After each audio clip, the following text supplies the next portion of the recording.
यदि बात बिगड़ते बिगड़ते इस हद तक बिगड़ गई कि अब दूर दूर तक इस रिश्ते के सुधरने की गुंजाइश नजर नहीं आ रही, और यदि संभलते संभलते इस रिश्ते को आपकी एक उम्र हो चली है। बहुत सारी मेरी बहनें लिख रही हैं मुझको कि दीदी हमारी शादी को 14 वर्ष बीत गए हैं, 10 वर्ष बीत गए हैं, 17 वर्ष बीत गए हैं और अब भी सब कुछ ठीक नहीं। मुझे एक बात बताइए, विवाह के बाद कितने वर्ष ही होते हैं जब आप जिंदगी खुलकर जी सके, प्यार के साथ जी सके और अपने पार्टनर के साथ बहुत खुशनुमा जीवन जी सके? वो 15-20 वर्ष का होता है। उसके बाद आपकी उम्र ज़्यादा हो जाती है। जब उम्र ज़्यादा हो जाती है, बच्चे बड़े हो जाते हैं, फिर पार्टनर से ध्यान हट जाता है। बच्चों को बड़ी करना है, कैसे करना है, जिम्मेदारी कैसे निभानी है, फिर अपनी जो मस्ती होती है, अपनी जो उमंग वाली ज़िंदगी होती है वो कम हो जाती है। आप जिम्मेदारियों में फंस जाते हैं, आप पेरेंट्स बन जाते हैं। बच्चे पढ़ने के लिए बाहर जाएंगे, उनका विवाह करना है, उसके बाद उनके बच्चे होंगे और आप अपना जीवन भूल जाते हैं।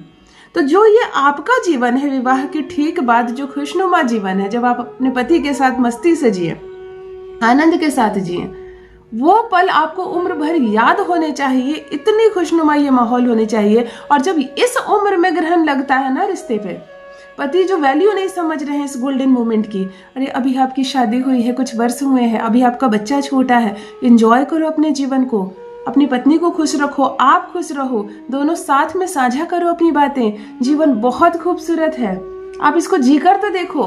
गुजार रहे हो लड़ाई झगड़े में, दूसरों की बातों से अपना जीवन व्यर्थ कर रहे हो। कभी कभी माँ इतनी ज्यादा प्यारी हो जाती है बेटे को कि माँ की हर बात मानकर पत्नी से उलझ जाता है लड़का उसका, और फिर यही होता है कि तुम मायके में रहो 5 साल, 10 साल, 20 साल, और एक उम्र जब होती है, माँ जीवन से हटती है, तब पत्नी की याद आती है। तब तक आप अपने जीवन के खुशनुमा पल को भूल चुके होते हैं, और या तो खत्म कर चुके होते हैं या गवा चुके होते हैं।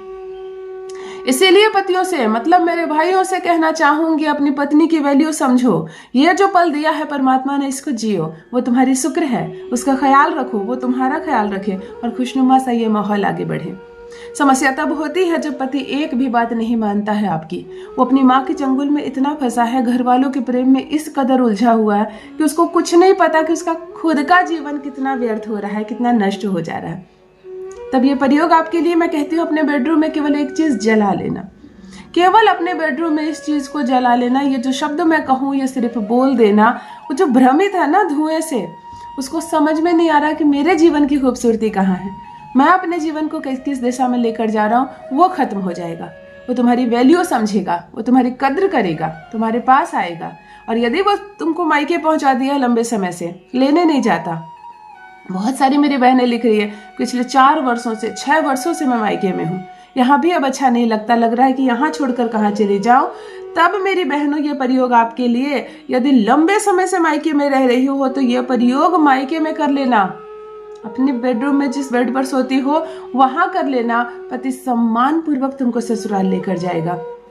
यदि तुम्हारे साथ साथ तुम्हारे बच्चे को वैल्यू नहीं देता है, खर्चा का पैसा नहीं देता, सम्मान नहीं देता, प्यार नहीं देता, तब ये प्रयोग तुम दोनों के प्रति जो प्रेम का भाव है वो जागृत करेगा उसके मन में। वो जिस उलझन में उलझा हुआ ना, उसका मस्तिष्क फिर गया है, अपने जीवन की कदर नहीं समझ रहा है, समझेगा। एक बहन ने मुझे लिखा कि लगता है इन पर किसी ने कुछ कर दिया है, क्योंकि पहले ये ऐसे नहीं थे और अब ये मुझको पहचानते तक नहीं है, प्रेम भी नहीं करते, ना मेरे पास आते हैं, ना मुझको लेकर जाते हैं। लगता है किसी ने भ्रमित कर दिया या कोई वशीकरण टोटका कर दिया। ये भी हो सकता है, कभी कभी किसी साये का असर हो जाता है पुरुष पर और वो भ्रमित हो जाता है, अपने सुख के संसार को ही त्याग देता है। तो यदि यह प्रयोग तुम यहाँ करती हो, जो धुआं निकलता है, तुम्हारे पति के मस्तिष्क में जो भी गलत बातें डाली गई है वो सब हट जाएगी। यदि किसी ने वशीकरण टोटका किया है तो वह भी ठीक हो जाएगा। पति पूर्ण रूप से रहेगा आपके वश में। जान लीजिए प्रथम मैं कौन हूँ। नमस्कार दोस्तों, मैं हूँ खुशबू सिंह। बहुत स्वागत, बहुत अभिनंदन करती हूँ आप सबका अपने YouTube चैनल ज्योतिष ज्ञान में। कैसे हैं आप और घर में सब कैसे हैं? मेरे कमेंट सेक्शन में जय माता दी, हर हर महादेव अवश्य लिखें। अपनी खैरियत मुझे जरूर बताएं। पढ़ती हूँ हाथ की रेखाएं, पढ़ती हूँ जन्म कुंडली, और आप कुछ न कहें तो आपका चेहरा भी पढ़ लेती हूँ।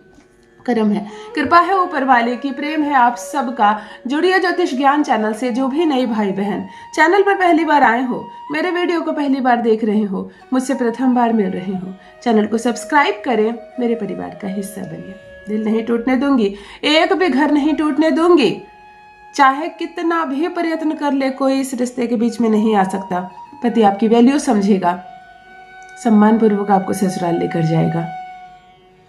ध्यान से सुनिए क्या करना है आपको। शुक्ल पक्ष के दिन ही ये करना है, कृष्ण पक्ष में ये प्रयोग ना करें। जब भी आप कोई वशीकरण करते हैं, कोई टोटका करते हैं, तो कृष्ण पक्ष में ना करें। अट्रैक्शन की चीजें कृष्ण पक्ष में नहीं होती हैं। किसी भी माह के शुक्ल पक्ष के शुक्रवार के दिन ये प्रयोग करना है। इस प्रयोग को जिस दिन आप करेंगे, नॉनवेज नहीं खाएंगे, कोई भी मांस मछली नहीं खाएंगी, स्वच्छ कपड़े पहनेंगी, काला कपड़ा से दूर रहेंगी, स्नान आदि से निर्वृत्त हो जाएंगे। आपको 3 चीजें चाहिए, थोड़ा सा पीला सरसों, 9 पीस गिनकर लौंग और गूगल चाहिए आपको। गूगल ये हवन सामग्री की एक चीज होती है, चिपचिपा सा एक गोंद होता है, लगेगा कैसे कि किसी पेड़ का जड़ है, ये गोंद है। ये आपको हवन सामग्री में आसानी से मिल जाएगी, लेकिन वशीकरण शास्त्र में ये एक जादू है, खींच कर लाता है उसको जो दूर भाग रहा है। आपको 9 पीस लौंग लेना है, थोड़ा सा पीला सरसों लेना है और थोड़ा सा गूगल लेना है। एक धूपदानी जैसी चीज ले लें, जैसे धूपदानी होती है, कोई पात्र होता है। आपको किसी चीज को जलाना हो तो कैसे लेंगे? इन तीनों चीजों को आप ले लें और 3 कपूर की टिकिया ले लें।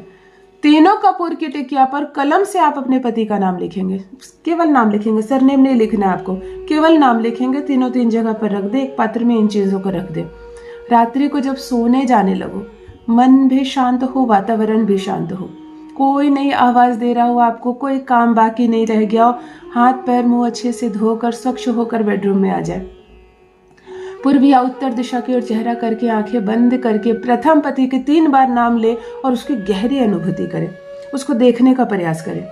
वो दिख रहा है, वो मुस्कुरा रहा है, वो आपके साथ है, वो आ रहा है, आपको लेकर जा रहा है। इस तरह की सकारात्मक चीज़ों को देखने का प्रयास करें। आपके साथ जो होना है, आप जो चाहती हैं जैसे दिन आए वैसे दिन को लाने का प्रयास करें। और जब वो दिखने लगे, वो मुस्कुरा रहा है, सब कुछ अच्छा चल रहा है, आप इसको जला दें। आप ये जो 3 कपूर की टिकिया रखे हैं, इसकी सहायता से इन चीज़ों को जला दें। अपने बेड के चारों ओर 7 चक्कर आप लगाएं। जिस बेड पर आप सोती हैं 7 चक्कर लगाएं। सर्व बाधा विनिर्मुक्तो भव, सर्व बाधा विनिर्मुक्तो भव, सर्व बाधा विनिर्मुक्तो भव। 7 चक्कर लगाएं और उसके बाद सीधे घर का द्वार खोले, घर के बाहर जो द्वार खोले और इस जलती हुई चीज को वहां ले जाकर सारा धुआं बाहर की ओर कर दें। ऐसे जैसे किसी ने भ्रम जाल में रखा हो, उस भ्रम को आप तोड़ रही हैं। यकीन मानो किसी ने वशीकरण किया हो, टोटका किया हो, उसकी माँ हद से ज्यादा गलत बातें उसके कान में डाल रही हो, चाहे कोई भी गलत बात के प्रभाव से वो आपकी कदर नहीं समझ रहा, तो अब आपकी वैल्यू समझेगा।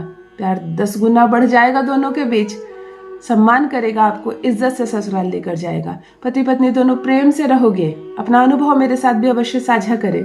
रखिए अपना ख्याल, रखिए अपनों का ख्याल। बहुत बहुत धन्यवाद।